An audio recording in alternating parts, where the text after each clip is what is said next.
السلام عليكم ورحمة الله وبركاته.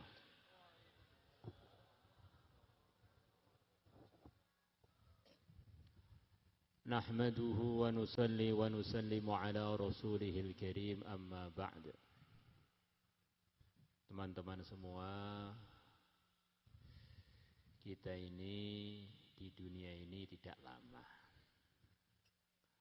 Tapi dunia ini menentukan masa depan kita yang kekal abadi selama-lamanya. Kalau kita selama di dunia yang sebentar ini dalam ridhonya Allah menggembirakan yang mulia Nabi besar Muhammad sallallahu alaihi wasallam, maka kita beruntung dengan keuntungan yang tidak ada batasnya. Maka di antara usaha untuk kita mendapatkan keuntungan besar, baik pun urusan akhirat maupun urusan dunia, adalah dengan memperbanyak baca sholawat. Itulah di antara maksud dari majelis kita malam ini, untuk memperbanyak baca sholawat. Banyak lagi dan banyak lagi, harapannya akan mendapatkan karunia, anugerah yang dengannya kita terpilih menjadi hamba yang saleh, yang takwa, yang alim, yang da'i, yang makbul, yang wali, sekaligus wali murid.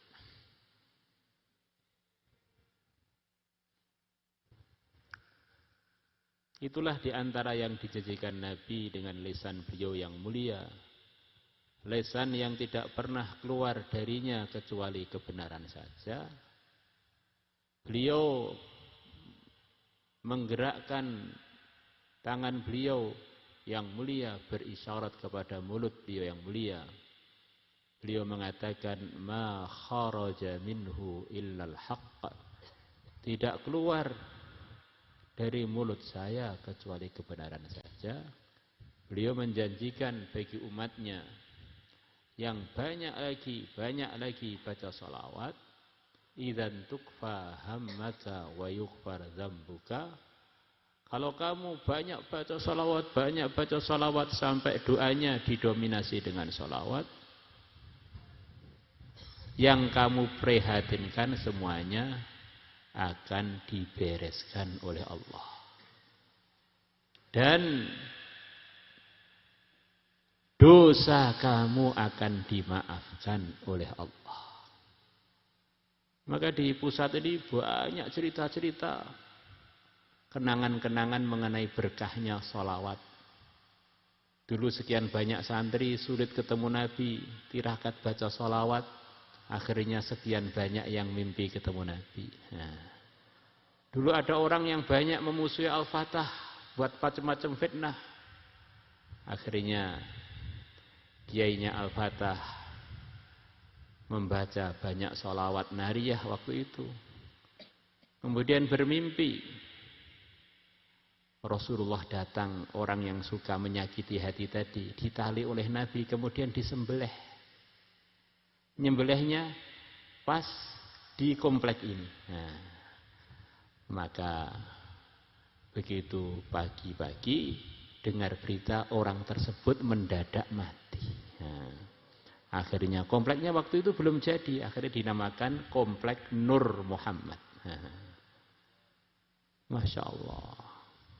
Ini tokoh-tokohnya Al-Fatah ini dulu lahirnya ya di pondok pusat ini.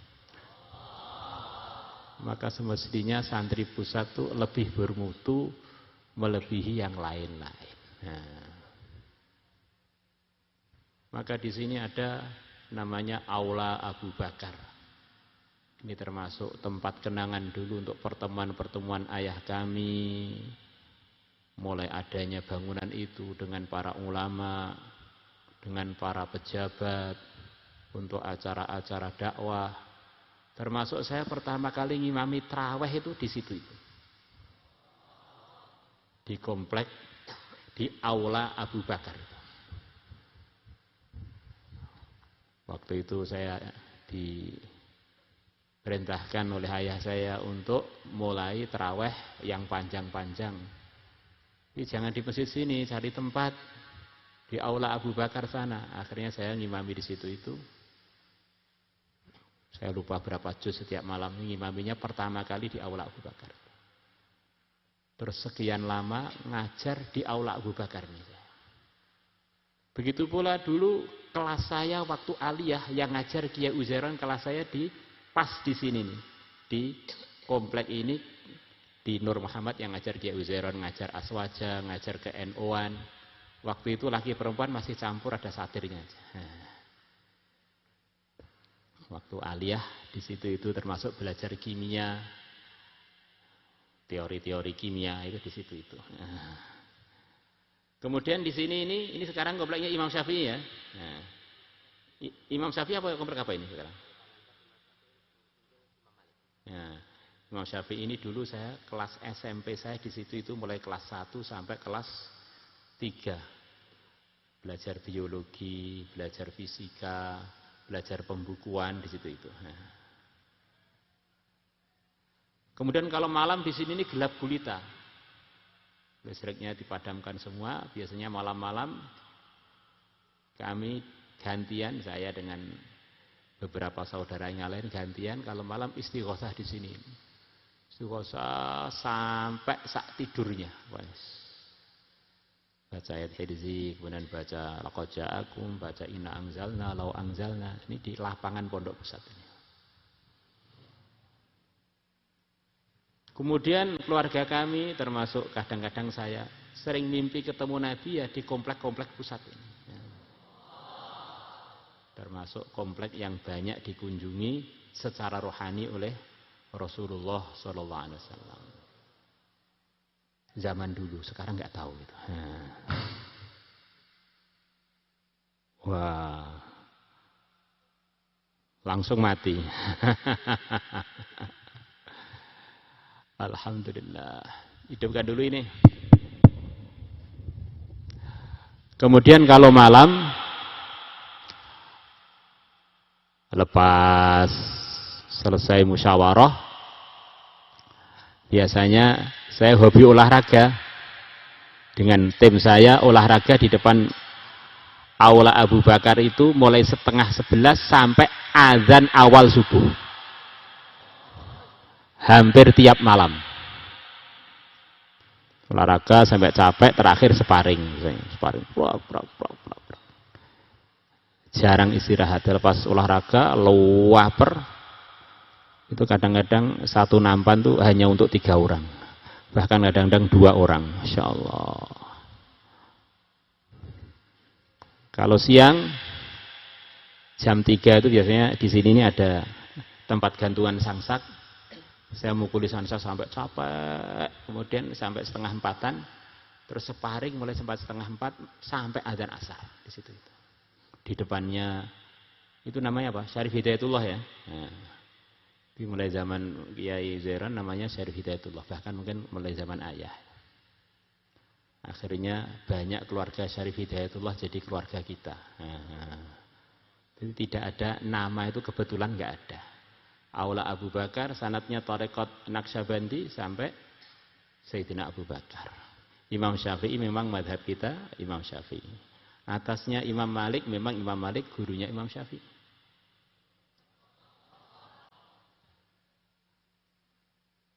Asalnya sebelum ada Pondok Pusat ini ada mimpi-mimpi, ada cahaya datang di lokasi ini. Nah, yang didatangi cahaya itu semuanya sekarang jadi komplek-komplek. Ini diantara cerita keajaiban-keajaiban Pondok Pusat. Nah.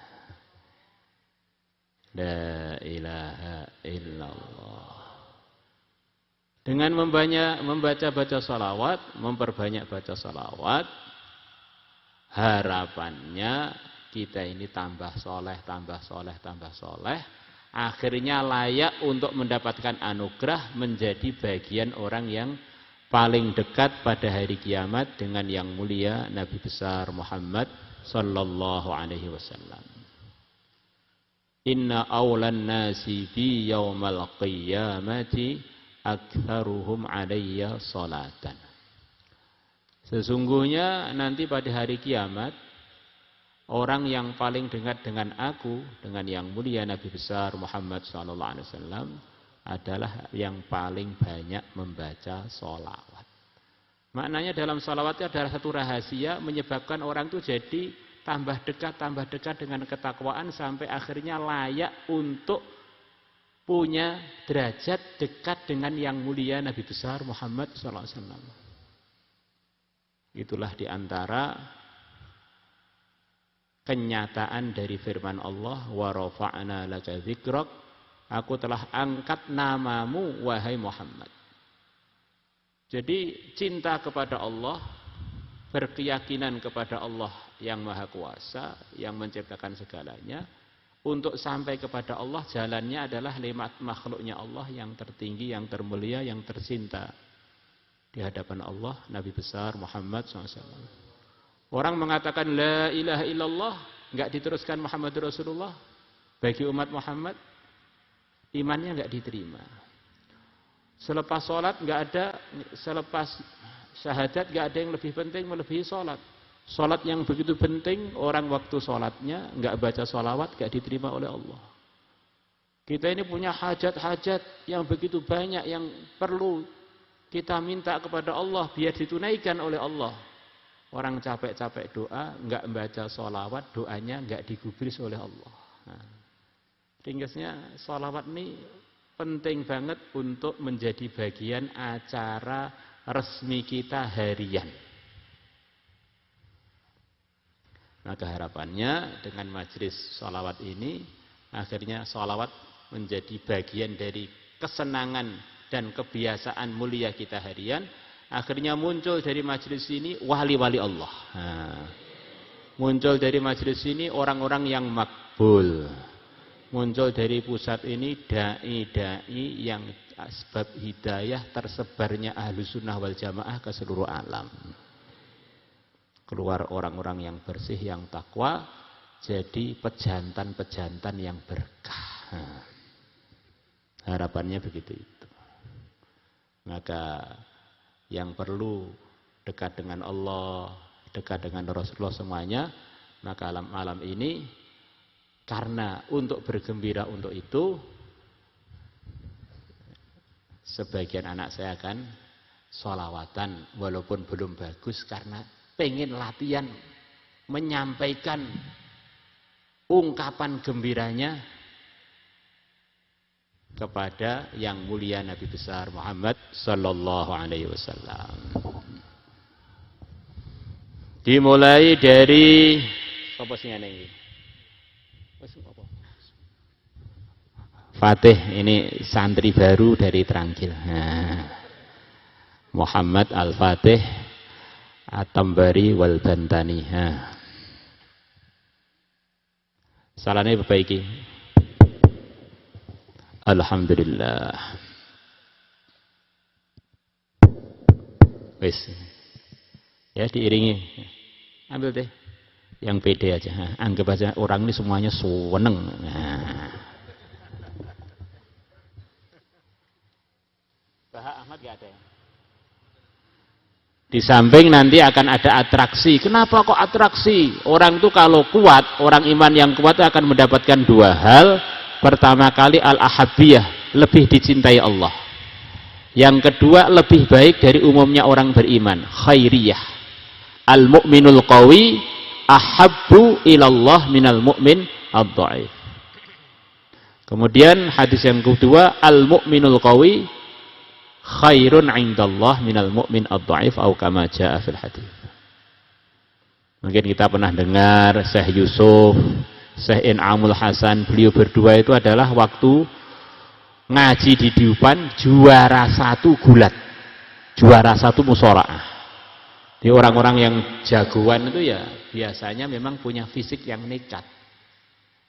Ini samping saya ini salah satu temannya Kiai Uzairon, namanya Pak Khalid.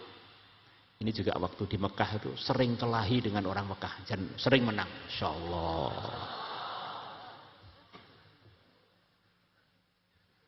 Orang itu kalau nggak jagoan itu, nggak nekat itu nggak punya derajat. Gudikan sedikit ngeluh, Weselnya terlambat sedikit, ngeluh. Nikahnya terlambat sedikit, semaput. Tipe-tipe begini ini jadi kacang aja nggak layak. Bukan kacangan, jadi kacang aja nggak layak itu. Ya, bismillah.